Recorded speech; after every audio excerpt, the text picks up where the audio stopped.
All right, everybody. Hello and welcome to Not Just Blowing Smoke. Coming at you live from Twin Smoke Shop's studio headquarters here in the 724 Lounge in Londonderry, New Hampshire. Be sure to subscribe to us here on Facebook or YouTube, wherever you're watching us from, if you're watching live. If you're listening after the fact on Podbean, iHeartRadio, Pandora, Spotify, iTunes, Google, or wherever else you may have gotten this podcast from, make sure you hit that subscribe button so that you don't ever miss a thing. I am Pastor Padron, and I'm here with my co-hosts, Pat and Dave. And tonight we are doing our quarterly review, looking back at the latest releases from the last quarter of the year. That's October to December. There have been a number of different releases from a number of different companies. We're going to try and hit at least the ones that have come through Twins.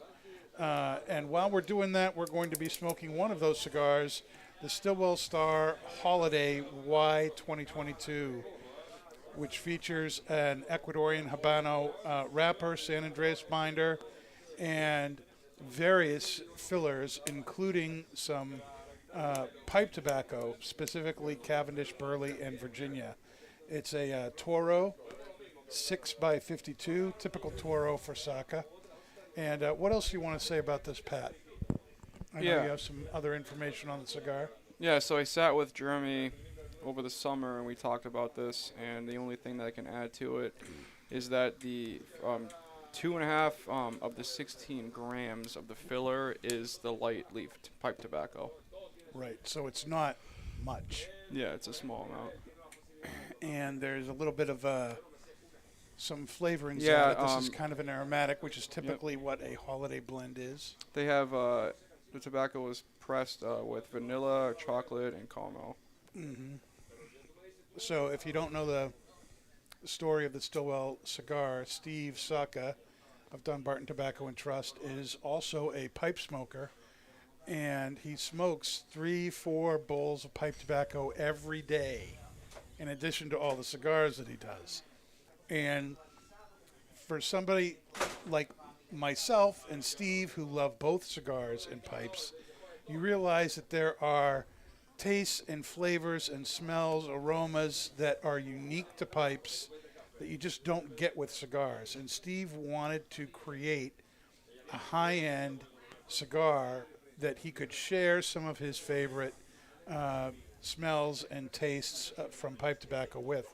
So we worked with Jeremy Reeves, who's the head blender over at Cornell and Deal, very big, well-known pipe tobacco manufacturer, and they came up together with the Stillwell Star. And one of the things that you find in pipe tobacco, in the pipe tobacco world, is that a lot of companies typically will come out with a holiday blend. They'll come out with something for Christmas, for the New Year's, call it holidays so they don't piss anybody off, but they're Christmas blends. And so Steve Saka is kind of mimicking that by coming out with a holiday blend of the Stillwell Star. So it's a one-off. It's only available one time of the year. And there you go. That's all I think I need to say about that. And we are drinking one of Twin's favorite cocktails here at the lounge, a old-fashioned, which is what, Pat?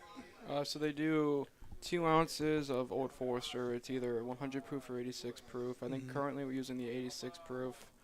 And then just your traditional bitters and a little bit simple syrup if you want. Yeah. I usually go with no syrup, but house usually uses syrup in it, so. Here it goes. Ooh, he caught it. Very good. It's more than I could say for Bree. She would have dropped it. Anyway. She would have broke something. Yeah, probably. So as we're getting into the cigar here, you know, it hit me as I was getting the final touches on the show notes for today that Christmas is a scant 3 weeks away. Shut the front door. Weeks. Are you guys, does it bother you? Or does it excite you? And you know, next, are you ready? Are you ready for that yet? or are you one of these late people who's like running around, getting ready for Christmas the very last minute? That's Dave. usually what happens. But I like to think that I try. Like my Christmas tree's already up, so but that What are you was. talking about? Christmas is tomorrow. It is tomorrow, Dad. Oh no! But that's because I left the Christmas tree up all year, so all I had to do was plug it in. So, Are you serious? yeah, I had no place to put it, so I just left it there, and it wasn't in the way, so I just unplugged it. So, Christmas time, plug it in. So, There you go. yep. We each have our ways of getting ready. You're apparently very prepared. That's good. What about you, Pat?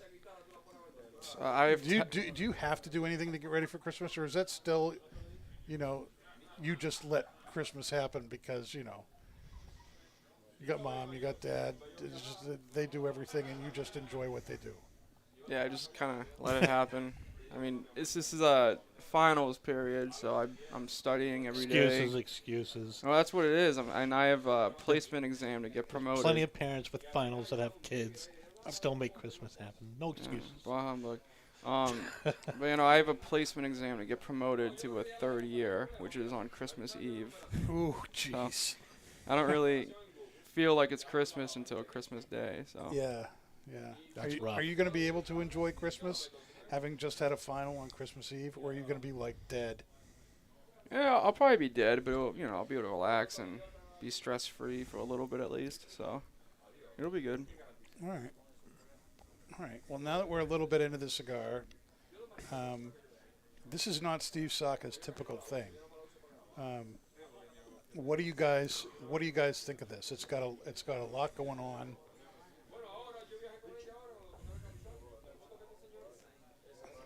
So with me, this is like really one of those like taste and aroma kind of cigars. I think like on your palate, you get a lot of those Nicaraguan flavors in the cigar. Again, like most of the cigar, other than 2.5 grams, is traditional dark tobacco that we use in cigars. So on the palate, you get your traditional like oak wood. I get kind of a pine cone, kind of like maple-y kind of wood, which is probably from the pipe tobacco. Pine cone is very Earth, Christmassy. a little bit of leather, and then the retrohales where you kind of get those, vanilla, some chocolate, you can say that caramel. But I think a lot of it comes from the aroma of the smoke. I think that if you had like a smoke eater and you're smoking right in front of it and it just pulled all the smoke straight out of the cigar from your mouth, you wouldn't get as much of that sweetness. So I think you're really getting that room note from the pipe tobacco, and it kind of, again, like taste and smell, aroma, that's how you get those nuances from the light tobacco in the cigar. Which I do like how we didn't sweeten the tip of the cigar, by the way, too. That's one of the differences between this and the aromatic, correct? Mm-hmm. Is that this isn't sweet tipped. Why do you prefer the non-sweet tipped? Because I think that it makes it more of a Cigar. traditional cigar smoking experience. So I think that if you have somebody that might want like a more naturally sweet cigar, this is more approachable because the cigar itself isn't really sweetened. I mean, again, like the fillers, which we talk all the time about, how little the fillers really speak in a blend. It's a lot more of that wrapper, and then all the fillers together, but you can kind of like lose those little nuances in each individual filler. And with this cigar, like the light tobacco is a really minute part of the blend. So if you still want to have that kind of, I'll call it like Christmassy kind of unique smoking experience, you can get it with this and enjoy it. But not having that sweetness doesn't really force you to have like those like flavors really pronounced on you. Again, I think if you were like a mouth breather with a cigar, so you just smoking your mouth and out the mouth, no retro, I think it would be very easy to like not notice any of the light tobacco in here. Yeah, it's definitely in the room note, the aroma of the cigar that you experience a lot of that. What about you, Dave? What are you thinking? I've smoked this a couple times, and since I've been trying to like figure out what I'm tasting, and I finally got it. It's like smoking a hot chocolate with whipped cream, but someone didn't add the sugar. Oh, it's creamy. Do and you it's got the add cocoa. sugar to It's like- your hot chocolate? Not you. I don't usually have to. It's usually pre-sweetened, but that's what I mean. You know, like the old. So you missed the sweet tip. If this has a sugared cap, No. it would probably be like there's your sugar, but Doesn't it remind you of like a hot cocoa, but like unsweetened? It's Like got if some, you took unsweetened chocolate and made a hot cocoa out of it with whipped cream. You know, it's got like that creamy, and it's got like I feel like this is loaded with cocoa. Mm-hmm. Like baker's chocolate. yeah, I can definitely appreciate that. I think that's the, you know, I know it wasn't chocolate that was added in it. It was caramel, right? Caramel was one of the flavors. Caramel, vanilla. Chocolate, caramel, vanilla. Oh, chocolate too. So Okay, chocolate, so vanilla. but I was going to say the San Andreas binder would really add to that. You know, those cocoa notes. So yeah, I see what you're saying. It's not super sweet like a hot chocolate. No. But it does have that kind of hot chocolate. It's like, yeah. Like if you sweet cap this, I feel like you'd be smoking a hot chocolate. Pat's wondering whether or not he agrees with this. What do you think, Pat? What's your response to Dave's description? I kind of track with what he's saying. At least I can understand what he's saying.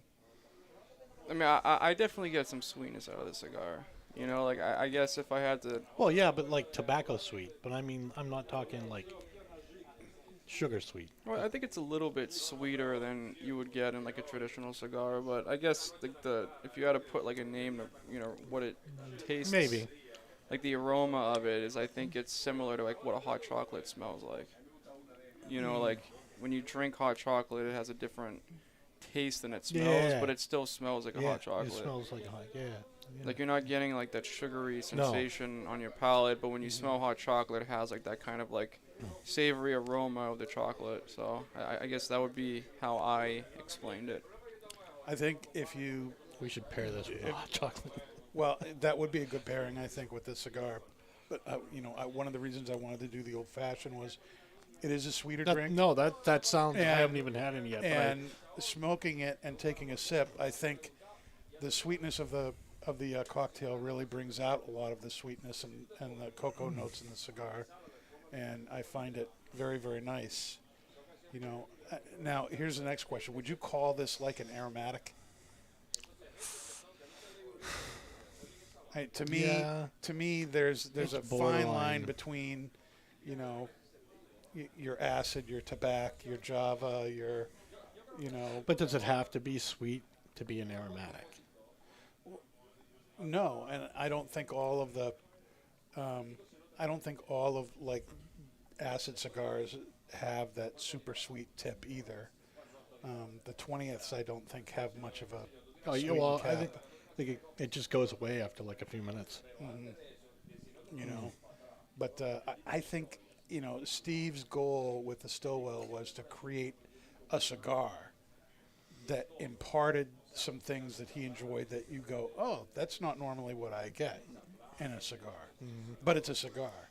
And that's been one of the things that I've noticed about all the Stillwells is being a pipe smoker, I can go, oh, I can pick that out. Right. The English blend, the Navy, the aromatic, or the Virginia Perique, the Bayou, and his blend. But I don't leave thinking this is going to replace my pipe.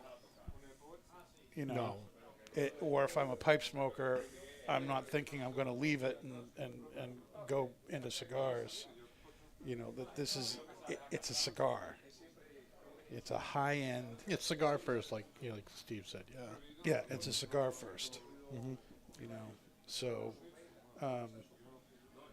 now, anyone else have anything to say about the pairing right now before we go on to the next? any of the fashioned yet.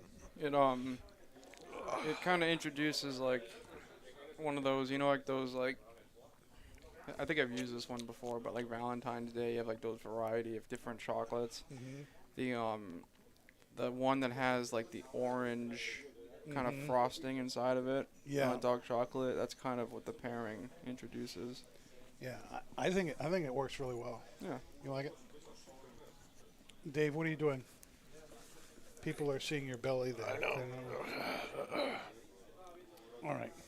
So there's a number of things coming up at Twins. We'll talk about that while Dave does whatever it is he's doing. And the next big thing is our 7LA Christmas event this coming Saturday, December 10th, from 12 to 4 p.m. here at the Londonderry store at Twins. And in addition to having a amazing selection of pipes, and this is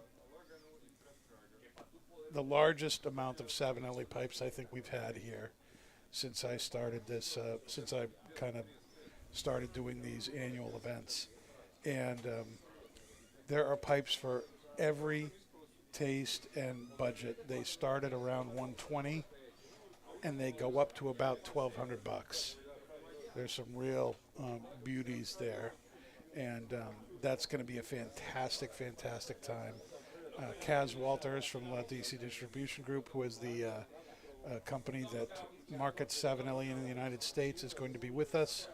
And in addition to that, we're going to be doing a kind of a Winter Wonderland event alongside the pipe show. And to enter into that event, the cost is $30. And once you go back to where the event is, you're going to have all those favorite winter drinks, hot coffee, tea, and cocoa, but you're going to be able to spike those and enjoy them with Redbreast Irish whiskey, furnished by Tequila Italia for us. There's also going to be Turkish Delight. There's going to be Christmas cookies. There's going to be a holiday blending competition, and I'm really excited about that. We're going to have a number of component tobaccos, and we're going to try, and everyone's going to have an opportunity to blend their own holiday pipe tobacco.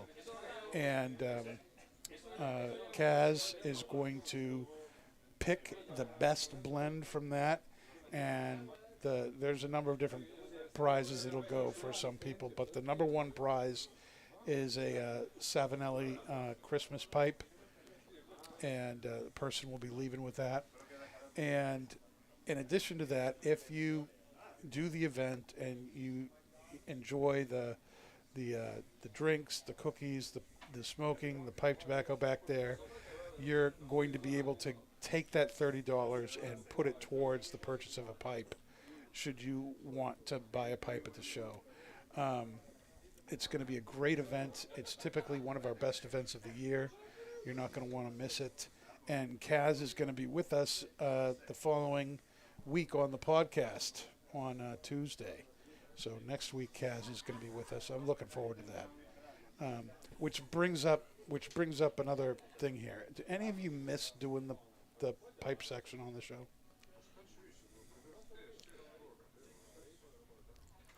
Don't ask me. I do. I miss it. I miss it. I I miss it. Not that, I understand that most people, here are in the lounge are smoking cigars, and you're a cigar guy. You'll smoke a pipe. You can enjoy a pipe, but it's not really your thing. But I've, and yeah, it's not like new pipe tobaccos are coming out all the time, and it certainly has been a kind of a relief to try and not worry about what new pipe tobacco I have to bring in order to do something on the show. But I do think there are people, especially people who download the show, who look forward to that. And so next week we're going to be including a pipe on the show with Kaz. We'll talk a little bit more about what's coming up next week a little bit later on the show. But I'm excited about that. And then the next event that's coming up here is the Toast Across America dinner on December 15th from 6 to 8 p.m. That's going to take place at the Oscar Barn Greenhouse in Hooksett, New Hampshire. Tickets for that are $200. And before you go, wait, $200. Let me tell you. This dinner is benefiting the Cigar Family Charitable Foundation, which goes to support some of the poorest neighborhoods in the Dominican Republic, where Arturo Fuente and J.C. Newman cigars are principally rolled, and where their workers are. and that foundation does awesome work. And a part of your ticket price, includes supporting that foundation. And in addition to that, you're getting this huge 4-course dinner. It's going to start with appetizers, charcuterie boards with meats, cheeses, dips, crackers, breads, all sorts of things. You're going to then get a King Caesar salad. Then you're going to get prime rib. That's the main course. Roasted duck fat roasted potatoes. Duck fat. Duck fat. When you put things in duck, it's just awesome. Seasoned squash. There's going to be chocolate triple crunch with raspberry sauce for dessert. You're going to get 3 drinks along with that, along with your dinner. You're going to get the Toast Across America 2022 pack, which has the Opus Shark and the Julius Caesar Shark in it that you can smoke at the dinner. You're going to get access to rare Opus cigars and Fuente cigars, the purchase of which is going to benefit the Cigar Family Charitable Foundation. There's going to be a cash bar, too. If 3 drinks aren't enough for you and you want to go hog wild, you're going to be able to. It's going to be an awesome night. It's going to be a great time. Only 50 people can go. The tickets are almost gone. If you have been thinking or you're on the fence, you need to get off your butt. Call Twins, talk to Pat, talk to myself, talk to Dave, and get yourself a ticket before they're all gone. It's going to be a fantastic time. We're really looking forward to this. And again, that's Thursday, December 15th, 6 o'clock at the Oscar Barton Greenhouse in Hooksett, New Hampshire. Do you need to add anything else to that? I think I hit everything. Yeah, I think that's it. Yeah. Mm-hmm. Ding. Yep. All right. So Show. the theme for tonight's show is the fourth quarter review. And Pat, compiled the list.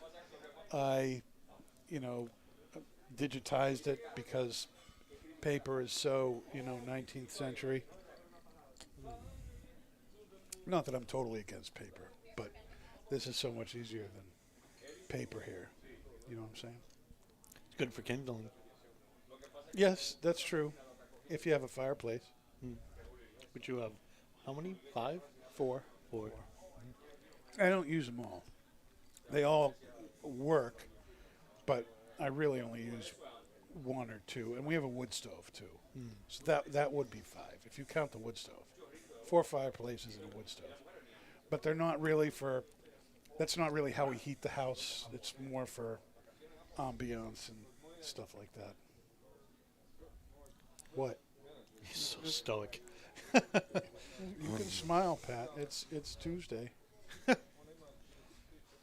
Oh yeah.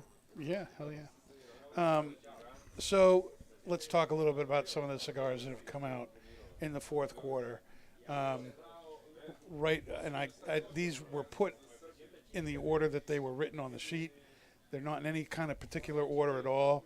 And I think what we do is we just talk a little bit about them, what we think, how they're doing, and move on. So first on the list, Selected Tobacco came out with 2 new things. First, an entirely new brand, the Alfonso series, named after Nelson Alfonso, who is the mastermind behind Selected Tobacco and the Byron, Atabey, Bandolero brands.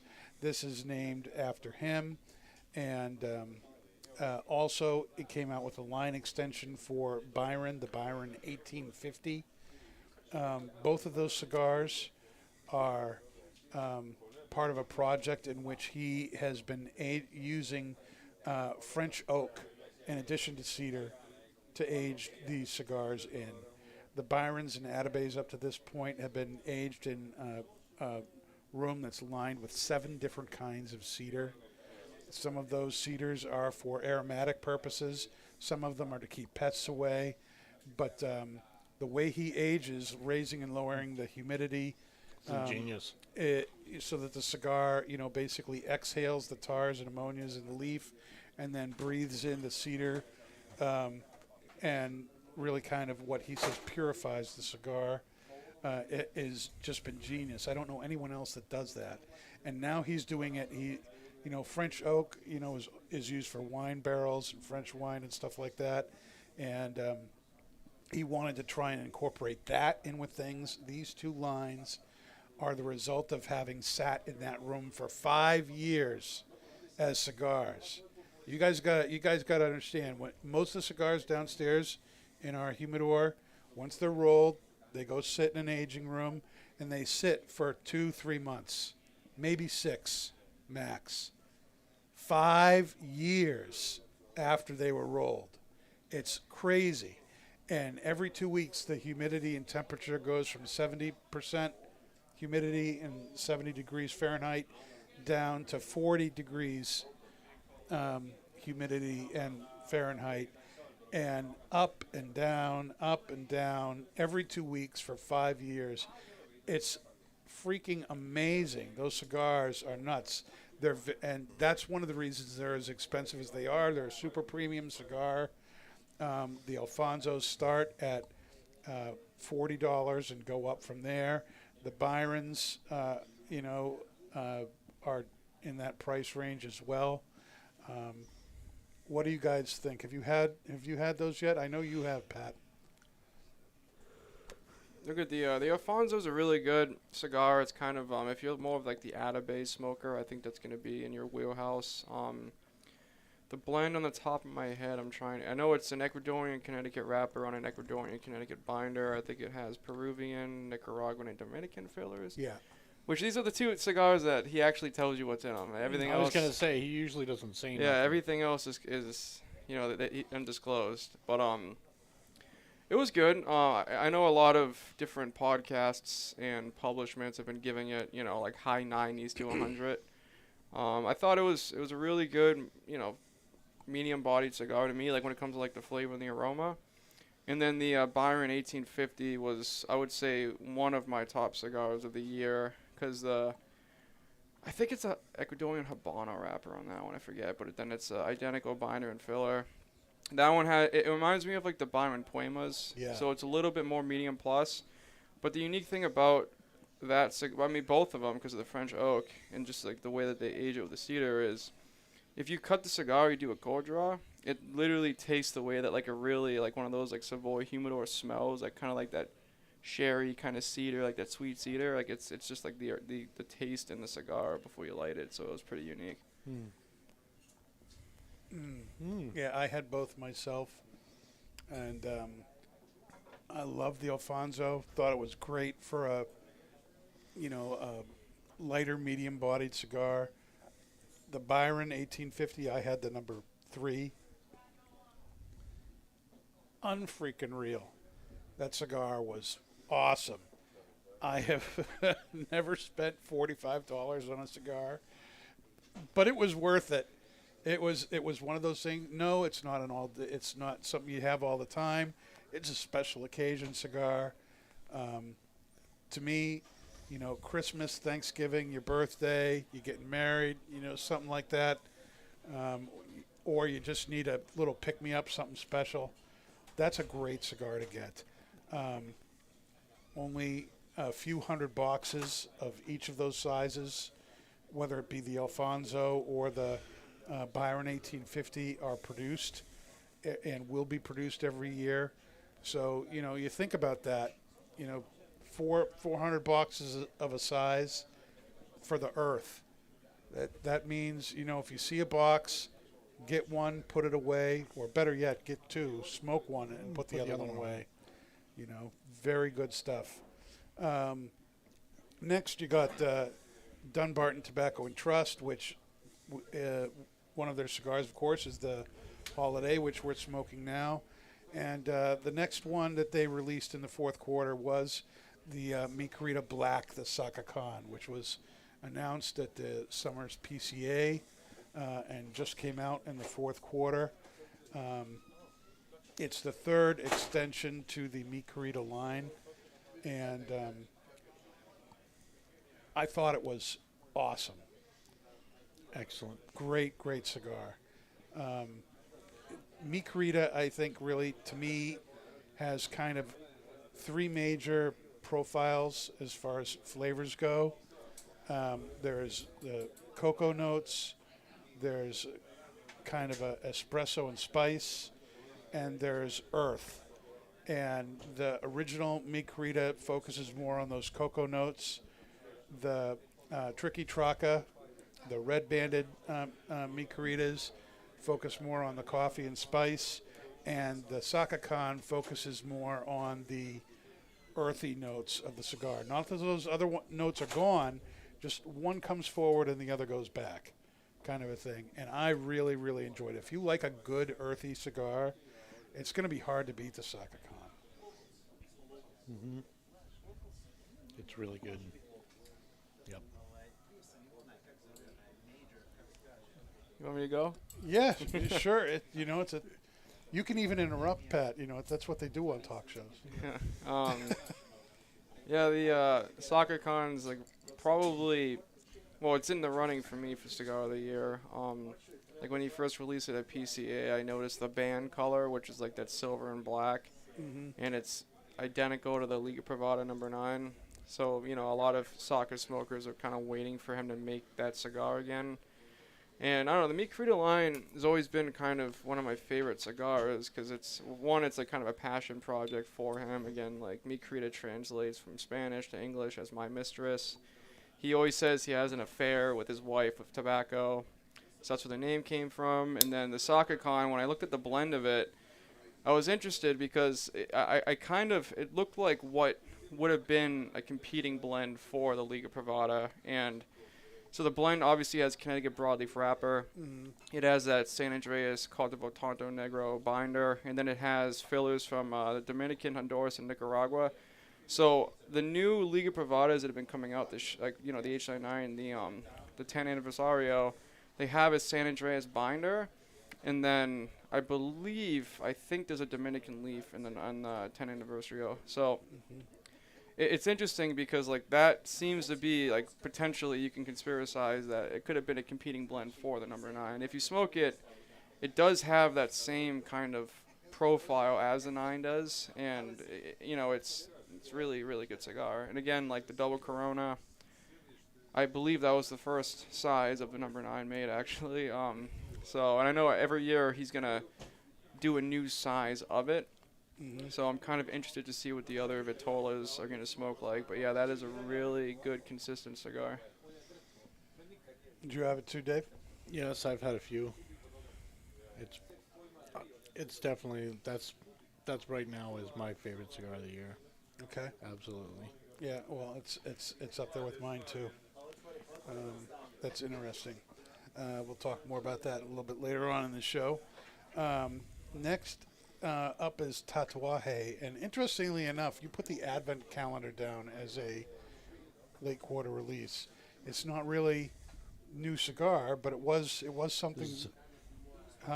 Cigars. Yeah, that's what I mean. It's not a new cigar. Usually, it's a box of cigars. But and then they came out with their DB. What's the deal with the DB? What did you ever able to figure out what that stood for? So it used to be the DD. I was looking at it. So the DD was a broadleaf wrappered version of that. I think it was made for a B&M or a shop. And then the DB is a regular release that uses a Sumatra wrapper. So that's the only difference, and it's one of those like thick bellicosos. You're right. So that's all I know about it. Okay. But and then you've got Drew Estate released the blackened line. did we get that yet? Yeah. Yes.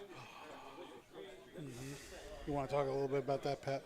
Yeah, I'll just make one comment about Tattoo. I put the calendar on because, we still have some, so if someone wants to get it for themselves and open it up. Too. Yeah. But there is new cigars in there, and they're all Petite Coronas, and a lot of those cigars aren't offered in a Petite Corona. Yeah, that's why I could agree with Pat for it, because those are sizes that everything that is in there is never released in. So they are kind of new. Yep. I can get along with that. And then, so you talk about the blackened? Yeah. Yeah, so that was there's a blackened whiskey that Metallica corroborated and made, and then the blackened was made by Drew Estate to kind of pair with that whiskey. Or is it a bourbon or whiskey? I think it's a whiskey, right? Yeah, it's a whiskey. So that's Maduro to the core. So So it has 3 leaves in it. That's Maduro. So it has, I believe, a San Andreas wrapper, a Pennsylvania broadleaf binder, and then some Maduro for the fillers. I'm not sure which one it is. Yeah, all the tobaccos used for the cigar are Maduro leaf. So it's like if you like the Undercrown, I think it's pretty compatible with that. It's definitely a really nice rich cigar. The if you did the Freestyle Live event, you had the Churchill Robusto and Toro, but then they came out with a Corona with the initial release, and that one's a really good smoke. If anyone hasn't had that one yet, that's really good. Yeah, me. Haven't had any. Didn't know we had it in. Thanks, guys, for the update. Appreciate it. You're welcome, Dave. Kind of a soft launch so far.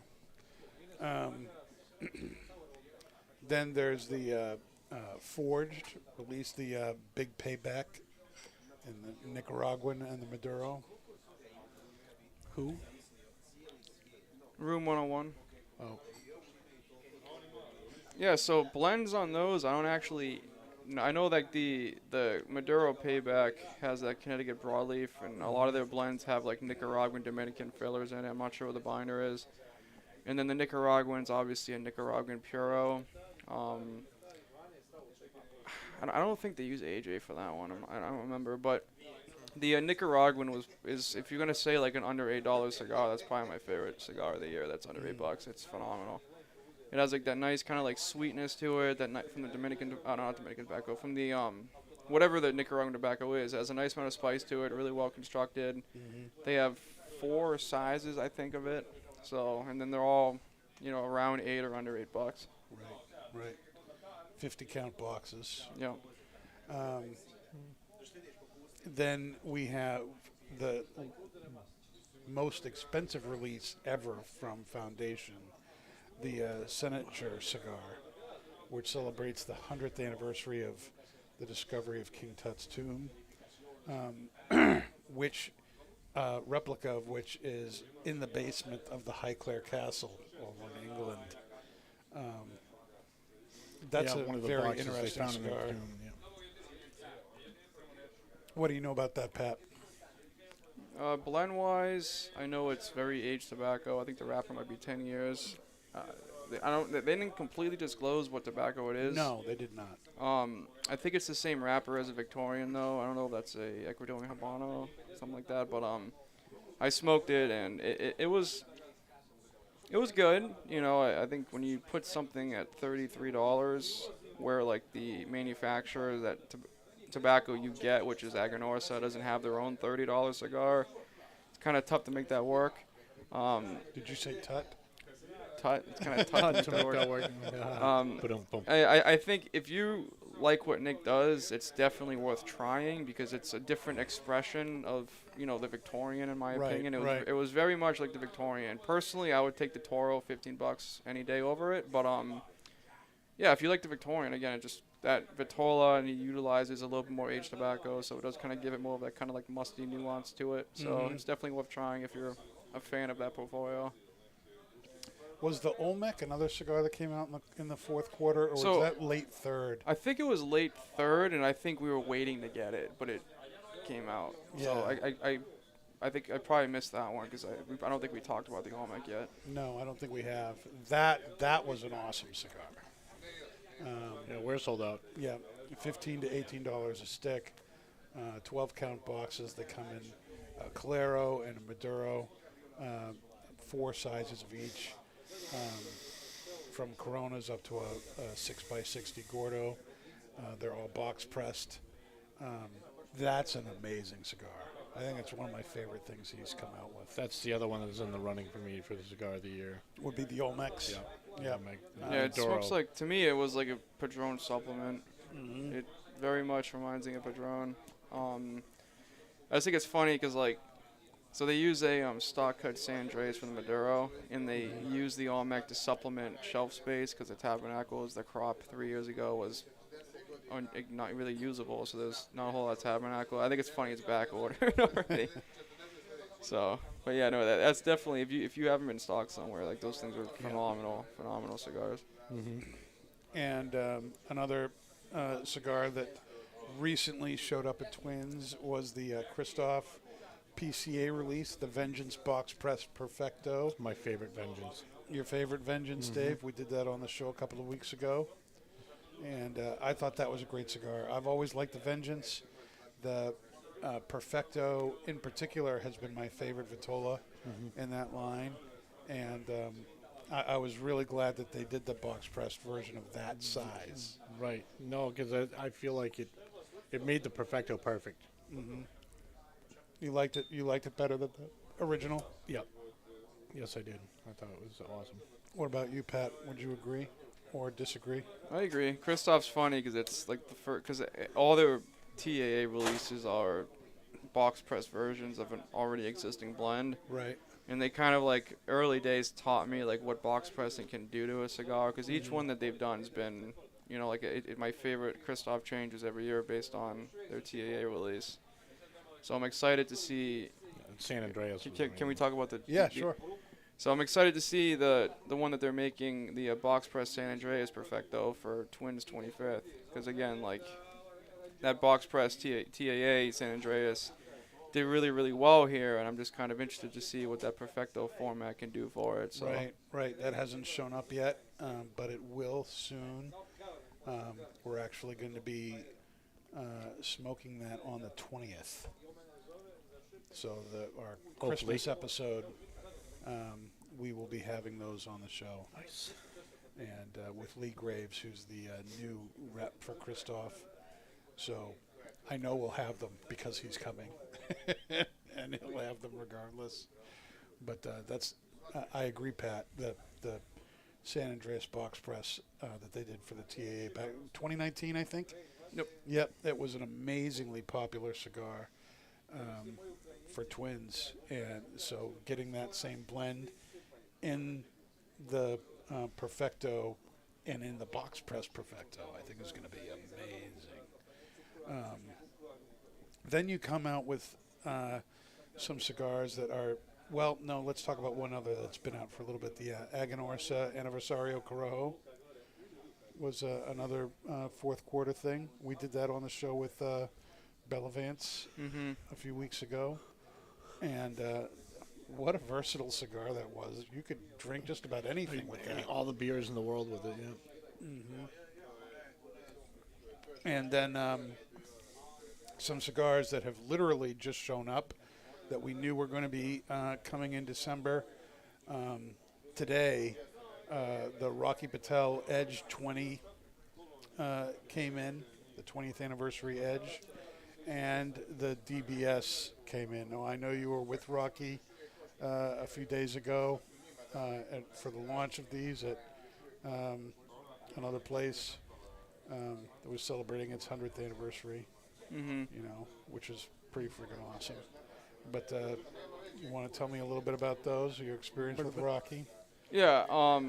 So are we doing Rocky next week? We are. So I'll save a lot of it for next week then. When Mike's going to be here with us?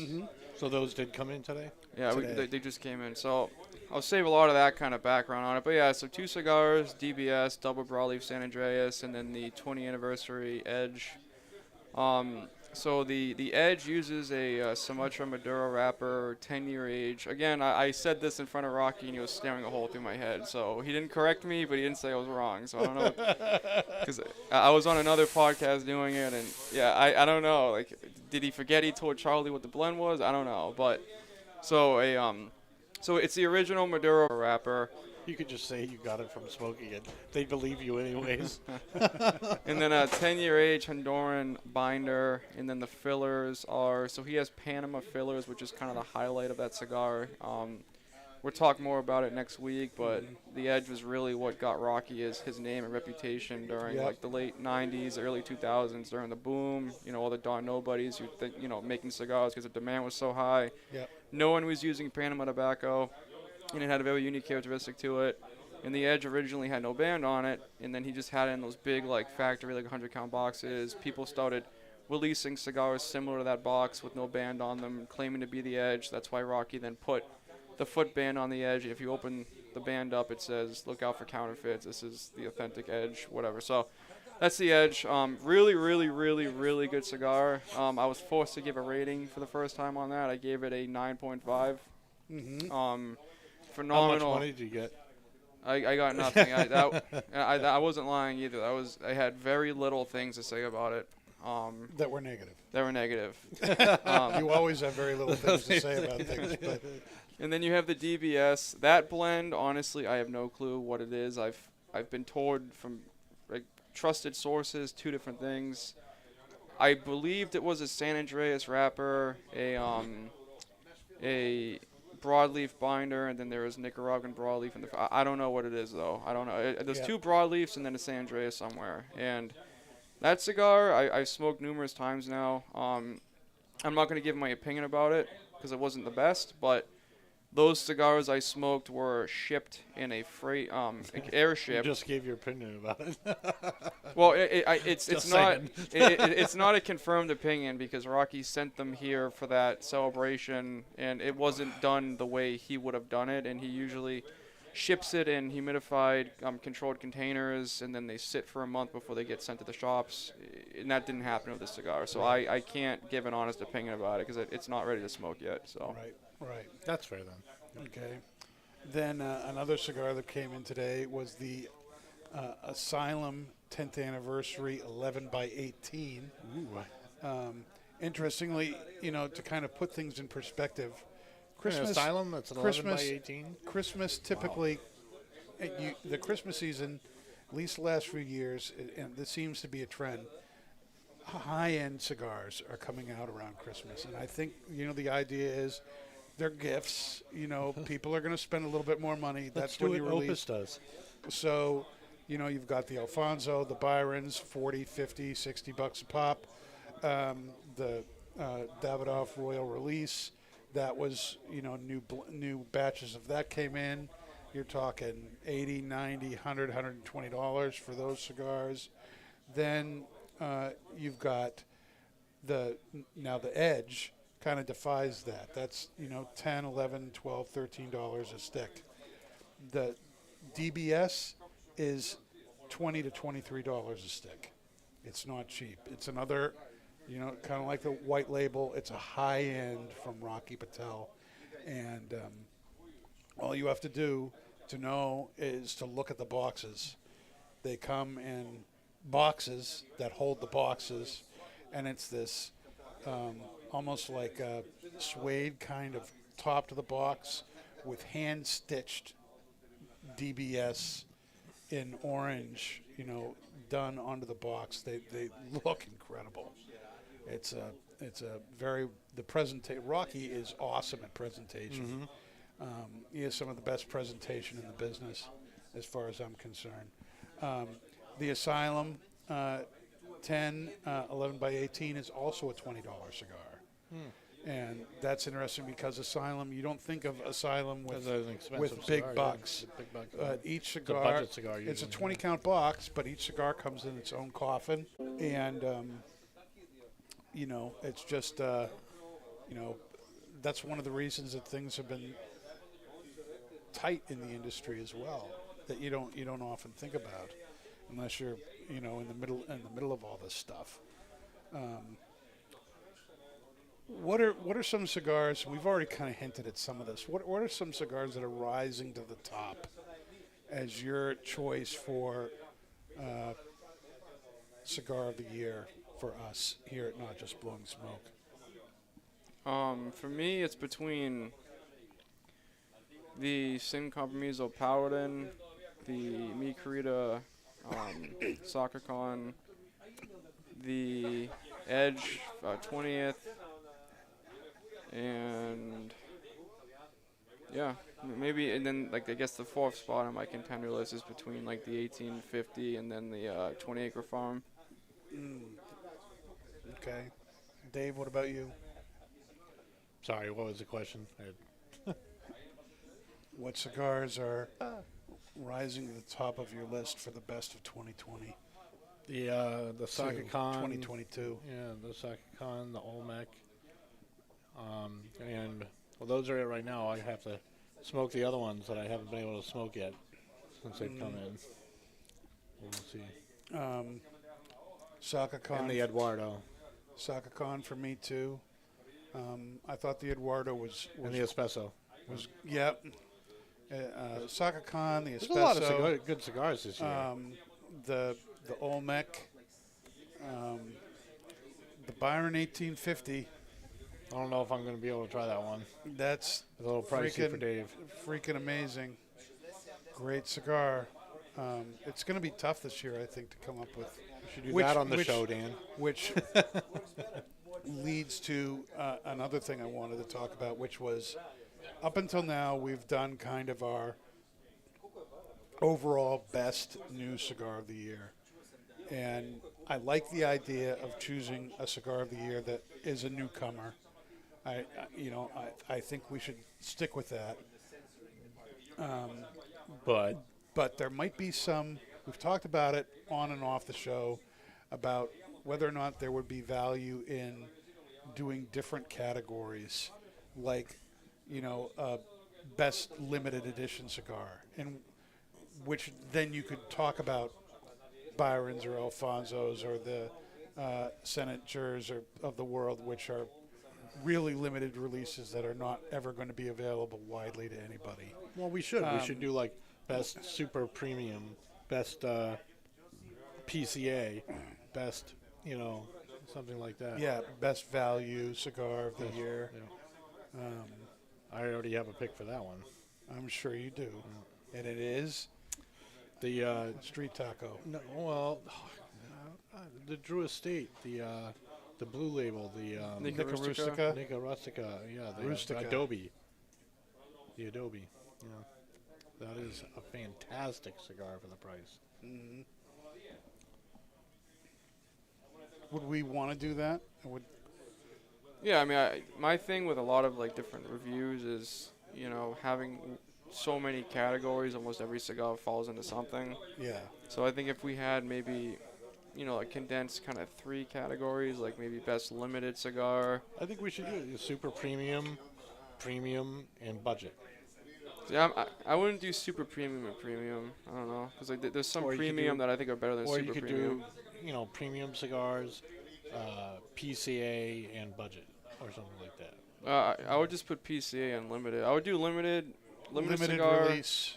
best cigar, and then best budget cigar. That's what I would do. If it were me, but Yeah. Well, we've got weeks. We can still talk about it. But what I'm thinking is that maybe this year we'll come up with several different cigars for different categories, but we're still going to pick one overall cigar of the year. Yeah. But we'll expand it a little bit so that Well, I think the cigar of the year should not include, like, the rare or the super premium. mhm. In following with our thing that, it should Yeah. be available. Yeah, I would like cigar of the year to be, a cigar that is in regular production, even if it's in limited regular production. Regular but, production. but it's So regular at least production. someone It's something at some that can- point we'll be able to smoke it. Yeah. Right. Were you putting your hand up to talk, or were you like Fingering typing into the just hanging air, out. just hanging out? All right. feeling the space. What's the final thoughts here on the? So now I feel like Stillwell it's Star Holiday. changed in the final third, where now it's like I still get that kind of like that creamy cocoa, but now it's got like that smell of a Christmas fruitcake on it. Christmas fruitcake. Mm-hmm. Pat, Yeah. follow that up. I dare you. Christmas fruitcake. It's Oh my god! Christmas fruitcake with creamy cocoa.